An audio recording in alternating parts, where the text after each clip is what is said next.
Undercover Carson, secret agent.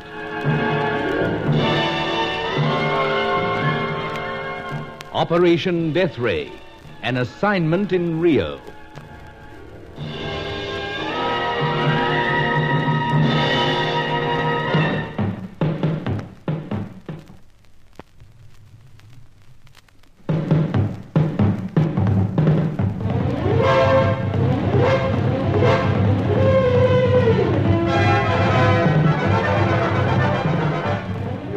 Puzzling woman, Helena Jensen.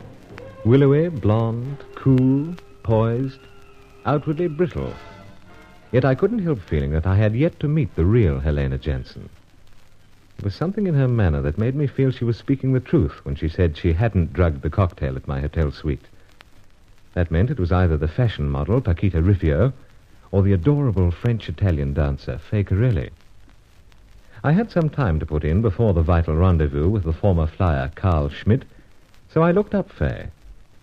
Somehow we found ourselves spending the warm evening on a lonely parapet overlooking the Copacabana beach. Ah, Monsieur Bruce, after dancing in all the smoke and noise of El Rocco, it is divine to be out here all alone with you. Tired? No. I have the desire to dance for you only. Perhaps in your pocket you have the pipe with the lovely little musical box attached? Afraid not, Fay. Oh.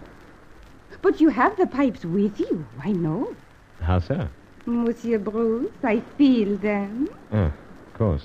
And they feel most interesting. Not, I assure you. Just clumsy job picked up in Afghanistan. I like to see it. I'm sorry, not the sort of thing a nice young lady should handle. You, me. Besides, got something special to ask you. I not answer. I not even listen. It's about Helena Jensen. That woman. Thought you might. Might what? Answer. Only because I loathe her. Why so? I tell you before, Monsieur Bruce. She is not warm and open like I am. Maybe you're a little too open, Fay. What do you mean? She was telling me that you dropped into her shop yesterday. And what of it? Seemed upset that you should accuse her of putting drugs in the cocktail in my hotel suite. It was her. She tried to murder you. But why? Because she missed out when she tried with that crossbow. No, Fay, I really don't think it was Helena who did that. Or doctored the cocktail. Then who? Me, perhaps? Well, could be... Me try to kill you? Oh, Monsieur Bruce. However are you able to say such a cruel thing? Now, come back here and sit down. Never. I was only joking. How I know that? I'm asking you to sit down again. Come on. You sorry? I'm sorry. All right, then. That's the girl. Please, do not ever be cruel to me again. I try to be gay and laugh at life, but underneath it all, I am a very soft person. Of course you are. And I melt even more in your arms, Monsieur Bruce. You like me? Well, can't say I'm revolted, my dear. Better now? Much better. But you know what happened when I nestle close to you? Well, your version first. I steal out of your pocket the pipe, see? Pipe? Fay, that pipe, Fay, it's... Afghanistan, I know. For heaven's sake, don't fiddle with it or you'll... Oh. Monsieur Bruce, what happened? Fay, Your arm? What is that sticking into it? Arrow. Arrow? So, that pipe, false stem, spring gun. And I set it off. Oh, Monsieur Bruce. Oh, Monsieur Bruce, what have I done? Not too much harm, I hope. Better find a doctor fast. Painful little diversion, but just a flesh wound, as it turned out. Had it dressed, the arrow restored to the pipe to an inner pocket. Fay was still greatly distressed when I sent her off home by taxi. Sir Giles Davenport was greatly disturbed when I told him all about it next day at his apartment. These pipes of yours, Carson, are dashed dangerous things. Only in the wrong hands, Sir Giles. But I'm thinking, old man, this might not have been as much an accident as you think. Yeah? How so? Well, to put it bluntly, this may have been Mademoiselle Corelli's opportunity to get rid of you. No, nonsense, sir. But don't forget, Carson, we have good cause to suspect her. That cocktail, you know. No, couldn't suspect her, Sir Giles. Not after all the tears and apologies tonight. Only got you in the arm. Perhaps she was bewailing the fact that it wasn't in the middle of the heart. I find it almost impossible to suspect Fay. I'm sorry. And you are more or less convinced that this Miss Helena Jensen is innocent of any conniving? Hard not to accept her word. Of our 3 suspects, that leaves only the exotic Paquita. Well, Carson, I doubt whether we'll ever know whether it was Senorita Rifio. Not from her lips, anyway. How so, Sir Giles? You remarked when first Angelo let you in that I seemed a little grave about something. Yes, sir, I did. You seem to be so anxious to tell me why you're wearing your arm in a sling that my news had to wait. Oh, I'm sorry, Sir Giles, but... Well, what about Paquita? I fear she's dead. Dead? Here's the newspaper, first edition. You read the local lingo, of course. Yes. Oh, I see the paragraph. Yeah. Fiesta apartment building. House service. Found dead. Overdose. Great heavens. A shock, all right, Carson. Terrible. Creature like that destroying herself. Did she, though? Well, it says suicide. But it also says that the police are anxious to question a certain Eric Seidel. Oh, yes. Believed to have left Brazil overnight. Yes. Suspicious, to say the least. But it says death was caused by an overdose of sleeping tablets. I can't help thinking, Carson, that this Seidel fellow had some very strong hold over the young woman. He was her manager. She couldn't move without him. That's why she sold us the information about Carl Schmidt, to get enough money to break free of Seidel. I fear I thought all along that her excuse there was a trifle thin. Well, then what else could it be? No idea, old man. But perhaps this Schmidt fella can enlighten us. You'll be able to meet him tonight as arranged, I hope. Of course, Sir Giles, but Schmidt's a strange person. I wonder whether it'll change him, knowing that Paquita is dead.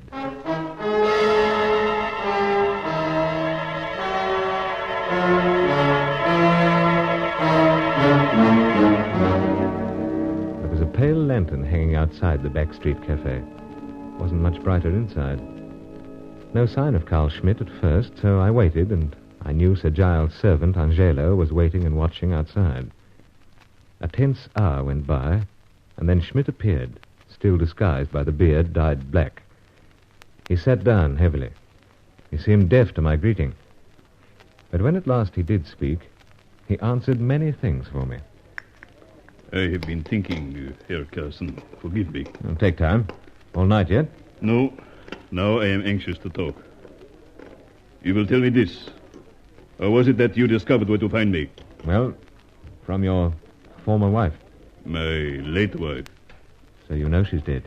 I have read that she is dead, my friend, but I know that she was murdered. How?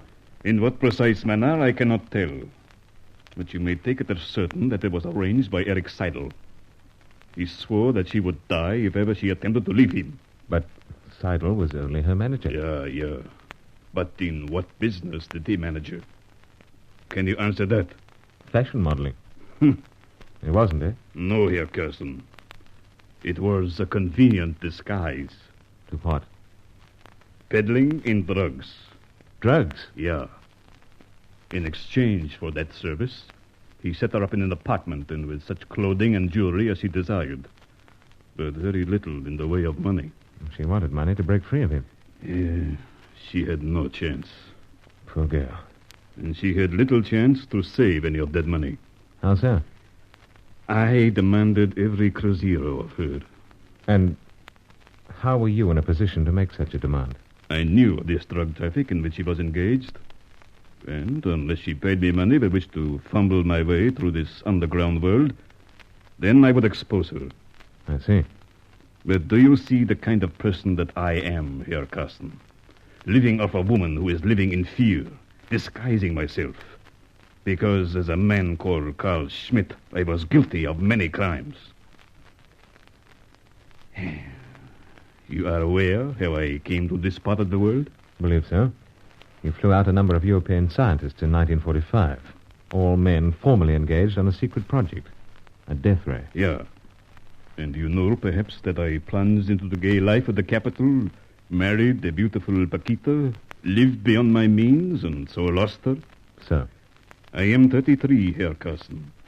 A young man, but old in vice and sadness. But you are not here to listen to this tale of self-pity. You seek information. Get to the point, Schmidt. The names of the scientists that survived the crash landing. I'm prepared to buy it. I've been offered many thousands of cruceros many times. Yet I have kept this information to myself. You explained why when we met first 2 nights ago. I spoke as I believe and feel. It is the only way for me to preserve my honor, my self-respect. I have ruined my own life and others. And now this information in the wrong hands can cause frightening destruction throughout the world. That's very true. But you will put it to no such evil purpose, Herr Carson, no. Assure you not. They all say the same. But I admire you, my friend, for the manner in which you fought your way out of the cellar cafe when last we met. And you were waylaid. Thank you. But I desire to know what power or what country you represent. Well, British. I was hoping that. Then we might come to terms. Perhaps. How much? Do not offer me money. Sorry, old chap, but I thought... I have my honor. Of course, of course. First, you will prove to me that you are a British agent, if you can. Prove? Well, that can be done, dear sir, but not here. Howsoever, if you'd be good enough to come with me... Oh, never mind. But, old chap, I can prove it. Yeah, but I am already convinced by your frankness. Guard this information well, my friend. I shall, never fear. There are 6 scientists, each of whom have some knowledge of this terrible weapon of war. And their names? Their names, Senor Carson? Their names... Schmidt! Schmidt, what is it? My back. Back? Dart? Yeah. From a blowgun. Poison, my friend. I know. Someone is determined that you shall not learn the names. Schmidt, quick. The names. What are they? The names.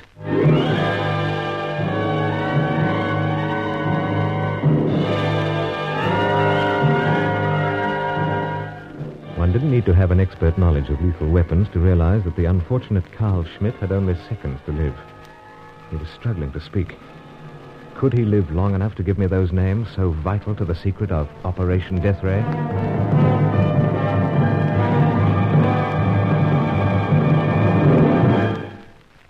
Join Lost in Brazil tomorrow for the next episode of Undercover Carson. Also visit our channel rumble.com/c/Lost in Brazil for more episodes like this, and visit rumble.com/c/GAR for more radio programs like this.